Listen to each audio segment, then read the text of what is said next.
We were prepping for inventory, so we had all the supervisors closing till midnight. I was the paint and millwork supervisor at the time. I sat down at the millwork desk to print out some paperwork. It was about 11:30 at night. It was just a normal night, honestly. We were about ready to get going that night. I remember distinctly that he was walking down 12. I was on 12 on the back of the aisle. He looked really sweaty that day, like something was off. He was shaky, sweaty. I even stopped him like, hey, like, you okay, dude? Like, maybe you should sit down. He goes, no, it's just hot. I remember feeling some physical discomfort while at the desk. When I hung up the phone, that was the last memory I have. There was 2 associates that walked by the millworks desk and heard like heavy breathing, and went over and found Cameron underneath the desk.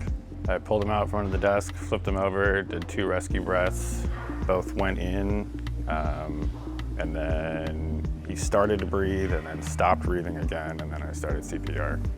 Karina, the manager that called me that night, to where she couldn't even speak, she's just saying, you know, Cameron's down, Cameron's down, Cameron's down. That's really all that she could say.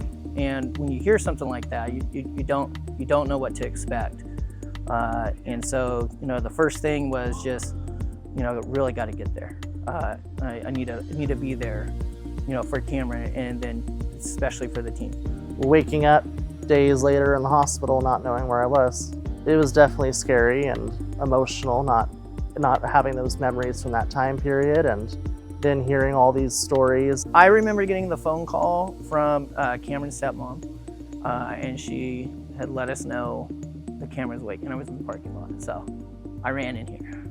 Wanted to share that with every person in here, and that's literally what it was. It was just coming back, and it was just like, hey, he's awake, Cameron's awake, Cameron's awake, to everybody. Yeah, I went to go see him in the hospital, and that was the biggest relief, to walk in and see him still smiling and making jokes. And since that, you know, we actually look out for people more.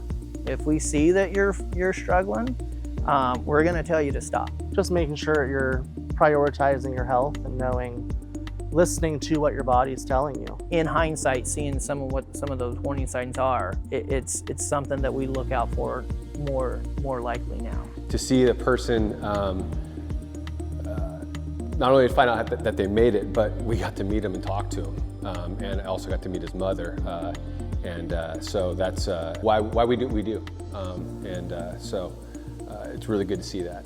the Angel Awards is cool and flattering, but Cameron's the award.